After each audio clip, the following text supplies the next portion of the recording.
আসসালামু আলাইকুম। আশা করব সবাই আলহামদুলিল্লাহ ভালো আছেন। আলহামদুলিল্লাহ আমিও খুব ভালো আছি।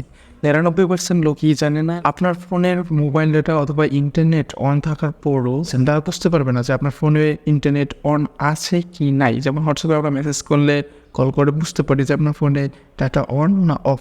কিন্তু আপনি ফোনের ডাটা যদি অন অথবা অন থাকে কিন্তু বুঝতে পারবে না যে আসলেই অন অফ আছে। আপনি আপনার ফোনের ডাটা অন করে যে কোনো কাজগুলো করতে পারবেন।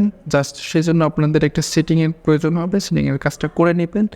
যেই অ্যাপসে আপনি এডিটও করবেন সেই অ্যাপসগুলো ইন্টারনেটের বাইরে থাকবে আপনার ফোনে ইন্টারনেট থাকা সত্ত্বেও। কথা না বলে সরাসরি চলে যাই মোবাইল স্ক্রিনে। বলতেছেন যে আমি অবশ্যই নেটে আছি, আমার ওয়াইফাই অন আছে এবং ডাটা অন আছে এবং এমবিও আছে। তো আমি যদি এখন সে হোয়াটসঅ্যাপে প্রবেশ করি এবং মেসেজ করি হাই, আমার এইটা আসলে অনলাইনে আছে সেজন্য আমি অন্য হোয়াটসঅ্যাপে মেসেজ করে দেখছি যে আসলে ডাবল টিক দেখা যায়। তো আমি চাইতেছি হোয়াটসঅ্যাপটা অফলাইন করে দিতে। আমার ফোনের ডাটা এবং ওয়াইফাই অফ করতে হবে না। জাস্ট আমি হোয়াটসঅ্যাপে চলে যাব, দেন আমি অ্যাপ ইনফোতে টাচ করে দিব। তো এখানে আমি নিচের দিকে যদি যেতে পারি তাহলে দেখব ডাটা ইউজ, ঠিক এটার উপরে একটা টাচ করে দিব। তো এখানে আমরা দেখতে পেতেছি যে ডিজিপুল মোবাইল ডাটা আর ডিজেবল ওয়াইফাই ডাটা, জাস্ট আমরা এই দোনোটা এখান দিয়ে অফ করে দিব। দেন এখান থেকে বের হয়ে যাব, দেন এটা ক্লোজ করে দিব।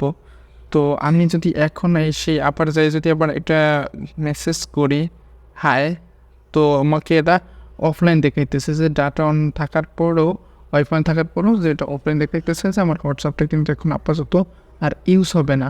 তো এটা আপনি কীভাবে ঠিক করবেন সেটাও আমি আপনাদেরকে দেখাই দেব।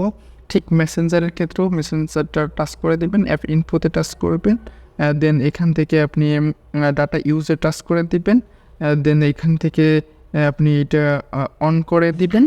অন করে দিলে কী হবে, আপনার মেসেঞ্জারটাও ঠিক এভাবে ইউজ করতে পারবেন না। তো এটা কীভাবে আপনি এখান থেকে বেরিয়ে আসবেন সেজন্য আবার সেই অ্যাপ ইনফোতে টাচ করতে হবে, দেন এই ডাটা ইউজে অপশানে টাচ করে দিতে হবে, এই দুইটা ডিসেবল করে দিতে হবে। তাহলে ঠিক সেম আবার আগের মতো আপনি মেসেজ করতে পারবেন হ্যালো। তো এই যে ঠিক সেম আগের মতো মেসেজ হচ্ছে। তো আপনি এইভাবে চাইলে আপনার ফোনের অ্যাপসগুলোর ইন্টারনেট অফ করে রাখতে পারেন। বুঝতে কোনো সমস্যা হলে অবশ্যই কমেন্ট করবেন। পরবর্তীতে দেখাচ্ছেন নতুন ভিডিও কালেকশন নিয়ে। সেই পর্যন্ত ভালো থাকবেন, সুস্থ থাকবেন। আল্লাহ হাফেজ।